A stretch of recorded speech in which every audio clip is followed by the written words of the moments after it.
Hello everyone, आज हम लोग डिस्कस करेंगे बायोटेक्नोलॉजी का नेक्स्ट टॉपिक जिसका नाम है एरास ऑफ बायोटेक्नोलॉजी। पिछले लेक्चर में हम लोग व्हाट इज बायोटेक्नोलॉजी मतलब बायोटेक्नोलॉजी का डेफिनेशन क्या था उसके बारे में डिटेल में डिस्कस किए थे। आज हम लोग एरास ऑफ बायोटेक्नोलॉजी के बारे में डिस्कस करेंगे। मतलब आज का टॉपिक क्या है, एरास ऑफ बायोटेक्नोलॉजी। देखो बहुत आसान है, समझ में आएगा, बहुत इजी वे से मैं समझाने की कोशिश करूंगा, आप लोग ध्यान से सुनिएगा। समझ रहे हैं एराज क्या है? एराज का मतलब है समय, टाइम। समझ रहे हैं? मैं एग्जाम्पल दे के समझाऊंगा यहाँ पे, आप लोग देखिए यहाँ पे पहले एराज ऑफ बायोटेक्नोलॉजी मतलब बायोटेक्नोलॉजी का टोटल 2 एरा है। क्या है? ओल्ड या ट्रेडिशनल बायोटेक्नोलॉजी और न्यू या मॉडर्न बायोटेक्नोलॉजी। समझ रहे हैं? बायोटेक्नोलॉजी का 2 एरा है।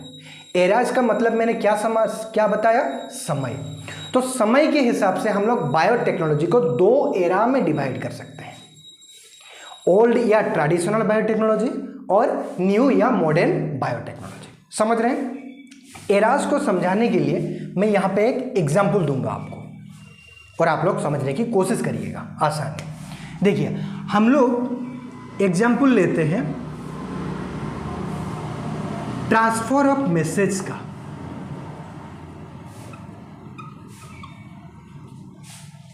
मैसेज का ट्रांसफर करना। अभी तो मोबाइल है, टेलीफोन है, हम लोग डायरेक्टली कॉल करके फोन करके हम लोग अपना मैसेज ट्रांसफर कर देते हैं जिसको भेजना होता है। लेकिन जब मोबाइल नहीं होता था, जब टेलीफोन नहीं होता था, तब कैसे मैसेज की ट्रांसफर किया जाता था? देखो सपोज ये एक आदमी है जिसका नाम है ए और ये एक आदमी है जिसका नाम है बी। इन दोनों के बीच में सपोज डिस्टेंस है 15 किलोमीटर।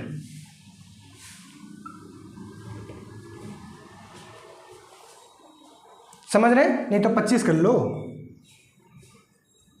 इन दोनों के बीच में डिफरेंस है 25 किलोमीटर। तो ए मोबाइल नहीं है, टेलीफोन नहीं है, तो ये डायरेक्टली मैसेज तो ट्रांसफर नहीं कर पाएगा। और इनके बीच में डिस्टेंस भी है 25 किलोमीटर, इसके पास में भी नहीं है, तो ये डायरेक्टली मैसेज तो ट्रांसफर नहीं कर सकता। तो ये क्या करेगा? ये ढूंढेगा कौन बी के पास जाएगा या बी जहां पे रह रहा है उसके आसपास जाएगा। तो ये खोज किया और सी नाम का एक आदमी मिल गया इसको, जो कि जाने वाला है बी के पास। बी जहां रह रहा है उसके पास जाने वाला है। तो ये क्या करेगा? एक लेटर लिखेगा, अपना जो मैसेज था वो लिखिएगा अपना, है ना। यहां पे अपना मैसेज लिख लिया। फिर ये क्या करेगा? इस मैसेज को देगा ये सी को। लेटर लिखा है ना। फिर ये क्या किया? सी को दे दिया। फिर सी क्या करेगा? ये जाएगा बी के पास, पैदल जाए या साइकिल से जाएगा, है कि नहीं। तो सी पहुंचा दिया बी को ए का मैसेज, तब जाके बी को ए का मैसेज मिला, है कि नहीं। ये था ओल्ड डेज। यहां पे देखिए नेचुरल पावर का यूज हो रहा है। ए अपना नेचुरल पावर को यूज करके चिट्ठी लिख रहा है, अपना मैसेज लिख रहा है। फिर ये पैदल चल के जाके क्या कर रहा है? सी को दे रहा है। पैदल चल के जाना भी ये क्या है? आदमी का नेचुरल पावर ही तो है। भगवान पैर दिए हैं, हाथ दिए हैं, हाथ को यूज करके हम लोग क्या कर रहे हैं? चिट्ठी लिख रहे हैं, मैसेज लिख रहे हैं। और मैसेज लिखना भी हाथ को यूज करके क्या है? आदमी का नेचुरल पावर है। और चल के गया ये सी के पास, ये भी नेचुरल पावर है। फिर सी गया बी के पास, चल के गया। सपोज सी चल के बी के पास गया, तो सी क्या कर रहा है? अपना पैरों का यूज कर रहा है। भगवान जो दिए हैं पैर, उसका यूज कर रहा है कि नहीं। तो चल के जाना, पैदल चलना, ये क्या है? आदमी के नेचुरल पावर है। तो सी भी अपना नेचुरल पावर को यूज करके चल के बी के पास पहुंचा और मैसेज ट्रांसफर किया। चिट्ठी लिखना, पैदल चल के जाना, ये क्या है? आदमी के नेचुरल पावर है। मतलब ओल्ड डेज में मैसेज को ट्रांसफर करने के लिए क्या हो रहा था? नेचुरल पावर का यूज हो रहा था। समझ रहे हैं। लेकिन नाउ ये था ओल्ड डेज में, लेकिन मॉडर्न जमाना में नाउ कैसे करते हैं हम लोग मैसेज की ट्रांसफर? मोबाइल उठाए, फोन उठाए, फोन किया, ए फोन किया बी को, बी कॉल रिसीव किया और मैसेज ट्रांसफर हो गया, है कि नहीं। मतलब मॉडर्न डेज में मैसेज की ट्रांसफर करने के लिए हम लोग क्या कर रहे हैं? मोबाइल्स की यूज कर रहे हैं। मोबाइल्स क्या है? टेक्नोलॉजी। मतलब मॉडर्न जमाना में हम लोग मैसेज की ट्रांसफर कर रहे हैं टेक्नोलॉजी को यूज करके, मोबाइल के माध्यम से। मॉडर्न डेज में हम लोग क्या कर रहे हैं? एडवांस टेक्नोलॉजी अप्लाई कर रहे हैं। आशा करता हूं समझ गए होंगे। मतलब यहां पे अगर मैं बोलूं समय के हिसाब से ट्रांसफर ऑफ मैसेज को हम लोग दो एरा में डिवाइड कर सकते हैं, दो कैटेगरी में डिवाइड कर सकते हैं, ओल्ड एरा और मॉडर्न एरा। ओल्ड एरा में कैसे कर रहे थे? ओल्ड मेथड से, नेचुरल पावर को यूज करके। और न्यू मेथड में कैसे कर रहे हैं? न्यू एरा में, मॉडर्न एरा में हम लोग मोबाइल की यूज कर रहे हैं, है कि नहीं। तो ओल्ड एरा में नेचुरल पावर की यूज हो रहा है और मॉडर्न एरा में क्या हो रहा है? टेक्नोलॉजी का यूज हो रहा है, एडवांस टेक्नोलॉजी का यूज हो रहा है। यह अच्छे से समझिएगा इसको। इस एग्जाम्पल की यूज करेंगे हम लोग एरास ऑफ बायोटेक्नोलॉजी को समझने के लिए। ये दिख रहा है ना? देख लेता हूं पहले। हाँ, बहुत अच्छे से दिख रहा है, समझ गए। सिमिलरली बायोटेक्नोलॉजी को भी हम लोग एरास के हिसाब से दो कैटेगरी में डिवाइड कर सकते हैं, दो एरा में डिवाइड कर सकते हैं समय के हिसाब से। ओल्ड और ट्रेडिशनल बायोटेक्नोलॉजी, न्यू और मॉडर्न बायोटेक्नोलॉजी। सिमिलरली यहाँ पे like transfer of message, old और ट्रेडिशनल बायोटेक्नोलॉजी में क्या कर रहे होंगे? प्रोडक्ट कैसे बना रहे होंगे? नेचुरल पावर को यूज करके। किसका? माइक्रो ऑर्गेनिजम्स का। न्यू और मॉडर्न बायोटेक्नोलॉजी में क्या हो रहा होगा? एडवांस टेक्नोलॉजी का यूज हो रहा होगा। उस एडवांस टेक्नोलॉजी का नाम क्या है? Genetic engineering. मैं समझाऊंगा जेनेटिक इंजीनियरिंग क्या है, अच्छे से समझाऊंगा। एग्जाम्पल देखिए यहाँ पे, समझ रहे हैं। यहाँ पे एक बात समझिए, एरास के हिसाब से बायोटेक्नोलॉजी को हम लोग दो कैटेगरी में डिवाइड कर सकते हैं, ओल्ड या ट्रेडिशनल बायोटेक्नोलॉजी और न्यू और मॉडर्न बायोटेक्नोलॉजी। ओल्ड बायोटेक्नोलॉजी में बायोटेक्नोलॉजी क्या है? पिछले लेक्चर में मैं बताया था अच्छे से कि बायोटेक्नोलॉजी एक टेक्निक है जिसको यूज करके हम लोग प्रोडक्ट बनाते हैं ह्यूमन की प्रॉफिट के लिए। मतलब ह्यूमन की प्रॉफिट के लिए हम लोग बायोटेक्नोलॉजी में क्या करते हैं? प्रोडक्ट बनाते हैं। प्रोडक्ट बनाना ही एक तरह का है मेन एम है, समझ रहे हैं। तो ओल्ड बायोटेक्नोलॉजी में क्या हो रहा है? नेचुरल पावर को यूज कर रहे हैं, किसका? माइक्रो ऑर्गेनिजम्स का, प्रोडक्ट बनाने के लिए। लेकिन न्यू या मॉडर्न बायोटेक्नोलॉजी में क्या हो रहा है? हम लोग जेनेटिक इंजीनियरिंग की यूज कर रहे हैं। जेनेटिक इंजीनियरिंग क्या है? एक तरह का टेक्नोलॉजी है, एडवांस टेक्नोलॉजी है, समझ रहे हैं। ये डिफरेंस। तो देखिए हम लोग ओल्ड और ट्रेडिशनल बायोटेक्नोलॉजी को डिटेल में स्टडी करेंगे और न्यू या मॉडर्न बायोटेक्नोलॉजी को यहाँ पे डिटेल में स्टडी करेंगे, समझ रहे हैं। देखिए ओल्ड या traditional biotechnology, use of natural capabilities of microorganisms to produce products. समझ रहे हैं। नेचुरल कैपेबिलिटीज मतलब क्या है? नेचुरल पावर, समझ रहे हैं। अगर माइक्रो ऑर्गेनिजम्स के नेचुरल पावर को यूज करके हम लोग प्रोडक्ट बनाएं, प्रोडक्ट प्रोड्यूस करें, तो उसको बोलते हैं ओल्ड या ट्रेडिशनल बायोटेक्नोलॉजी, समझ रहे हैं। एग्जाम्पल देखते हैं। Formation of curd from milk through lactobacillus species.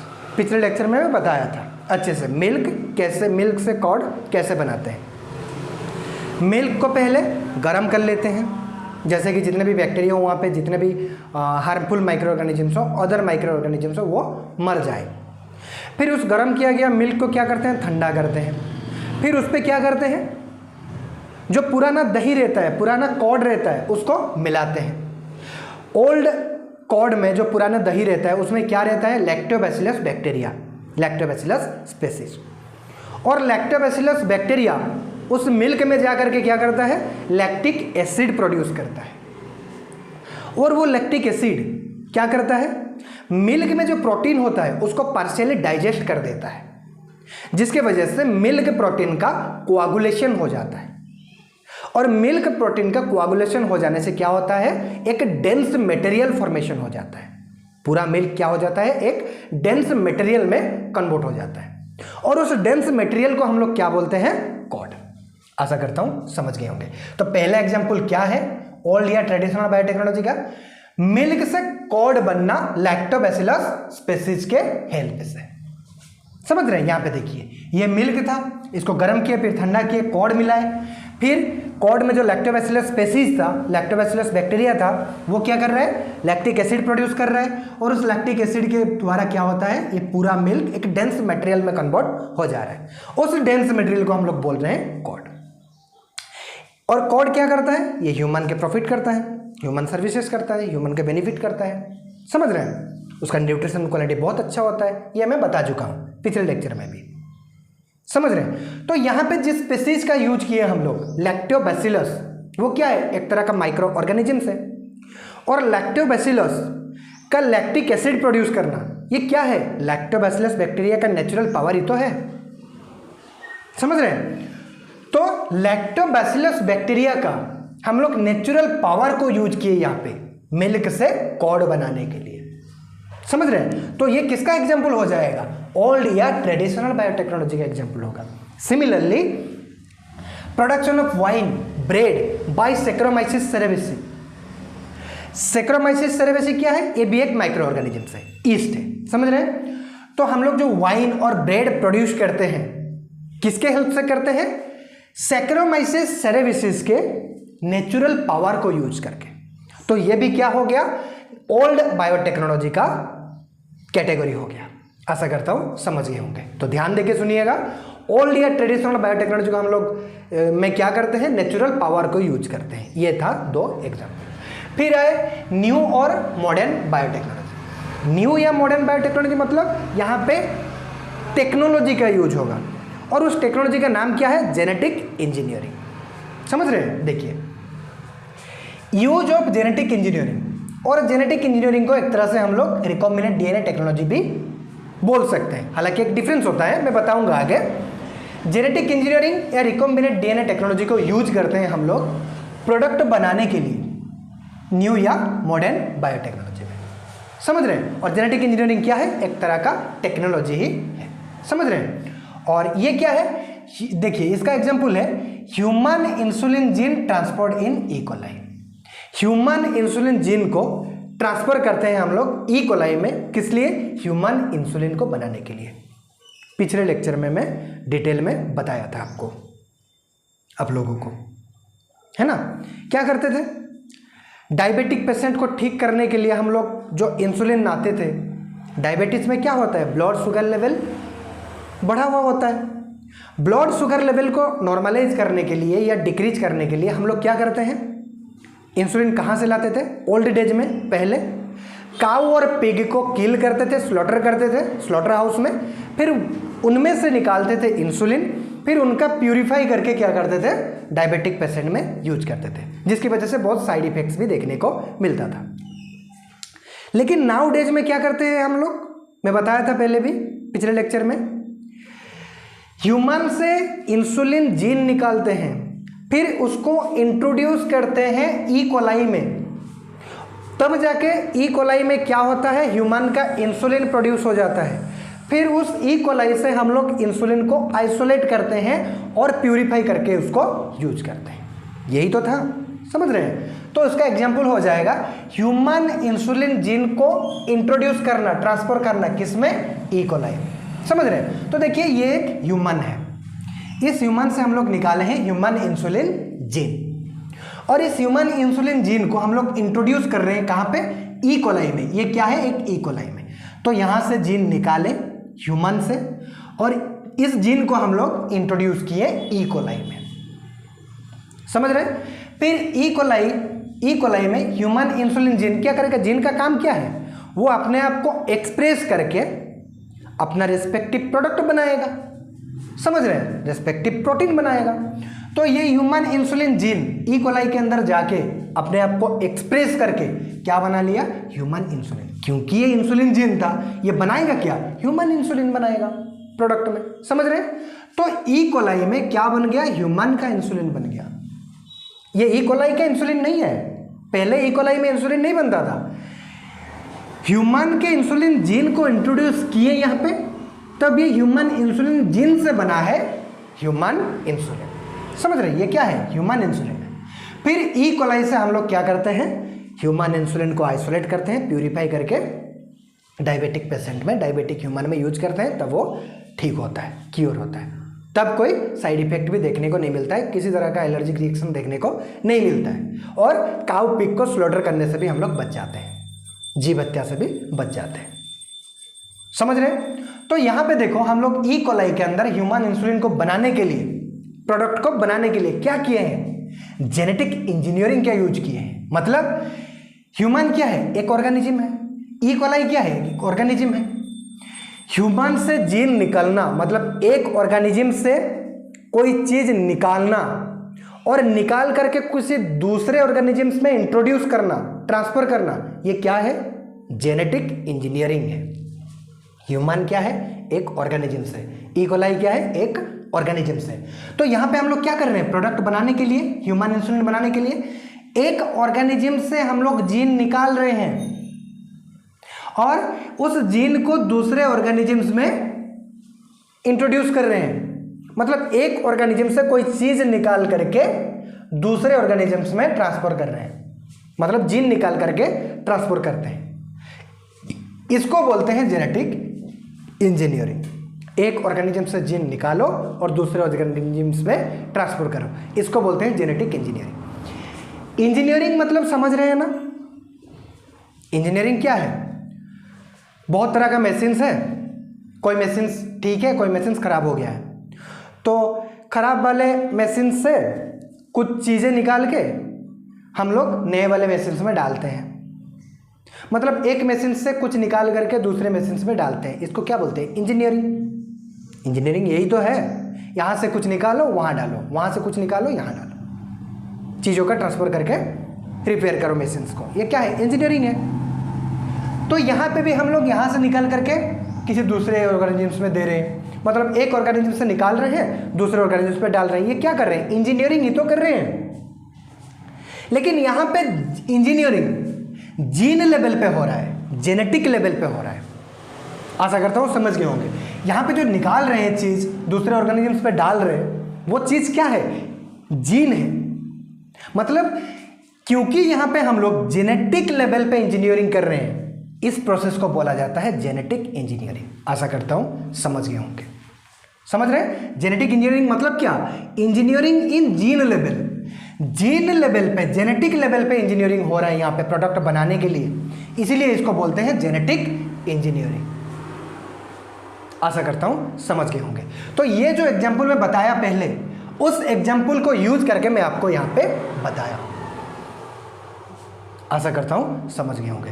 यही था आज का टॉपिक। छोटे छोटे टॉपिक छोटे छोटे लेक्चर में हम लोग कंप्लीट करेंगे, नहीं तो 2-3 टॉपिक एक साथ पढ़ा दूंगा, मेरे को दिक्कत नहीं है, मैं पढ़ा दूंगा, लेकिन आप लोगों को बोर लगेगा क्योंकि लेक्चर लंबा हो जाएगा। समझ रहे हैं, तो आधे से बच्चे तो देखते भी नहीं है, टाइम ड्यूरेशन देख के ही चले जाते हैं, लेक्चर लंबा है नहीं पढ़ेंगे यहाँ से। लेकिन पढ़ाई मतलब जो किए होंगे, सही से सुने होंगे यहाँ पे, उनको पता लगा होगा कि कितना डिटेल में पढ़ाया गया है और कितना ईजी वे से पढ़ाया गया है। समझ रहे हैं, तो यही था आज का topic. Eras of biotechnology, 2 era है, ओल्ड एरा और मॉडर्न एरा।